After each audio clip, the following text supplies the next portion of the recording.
কি দেখো কিটা পূজা তাই পড়ছে আপনি তখন পূজার শাড়ি কিনলেন না কিছু? পূজার শাড়ি লুমু এত তাড়াতাড়ি কিতে আছে আর তো 15 দিন আছে পূজার। ও মা আপনি কি 9-10 তখন তারিখ পূজা, আজ মাসের 25 তারিখ, সামনে মাসে বেতন টেতন থাক তো না কিনতাম। ও মা আপনি কি তখন সবাই দিলে এলাইছে আপনি সবার লাস্টে নেবেন সব সবাই শেষ হয়ে লইছে, যাবো গা। হ্যাঁ সবাই লইছে মানে আপনি দেখেছেন কেটা কেটা লইছে। হ্যাঁ ওই হেতার বাড়ির তারাও লইছে ওই তারা বাড়ির তারাও লইছে দেখলাম। রাতারাবাড়ি তারা তো লইছে, আপনি কোনো জানেন? আমি গেছিলেন তারা দেখতেন না ডাক দিছিল তো ওই গেলাম আর কি।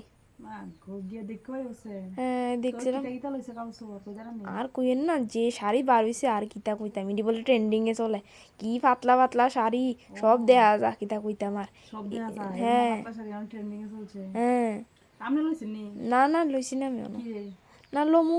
আপনি লইবেন নি হ্যাঁ ট্রেন্ডিং এর শাড়ি? না না লইতাম না মিতা কিতে এমনি ভাল লাগে না। ইতা না লইলে পূজার শাড়ি লইছেন না বুঝিনি। হুম এইবার যারা মনে করেন জিমিসু না লইছে হ্যাঁ তারা পূজার শাড়ি লইছে না। ও আচ্ছা এবার পূজার শাড়ি হয়েছে জিমিসু, এবার দুর্গা মাও জিমিসু কিনবো বুঝিনি। হুম জিমিসু দুর্গা মাও কিনবো, তো আপনারা কিনবেন জিমিসু ছাড়া যদি অন্য শাড়ি কিনেন তাহলে মনে করবেন যে এটি হইত কাল্লা পুরান্য শাড়ি কিনছেন বুঝিনি। যদি মনে করেন জিমিসু কিনছেন তাহলে পূজার শাড়ি, আদারওয়াইজ পূজার শাড়ি হইতেই না অন্য শাড়ি কিনলে বুঝিনি। কিটা হয়েছি হুম আর তো আইটা দেখেন গা, আপনার তো আবার খাইতে ভালো আছে কেডা কিটা কিনছে, কার বল জিন্স টপ কিনছে এটা খবরটা দিয়ে না আমারে।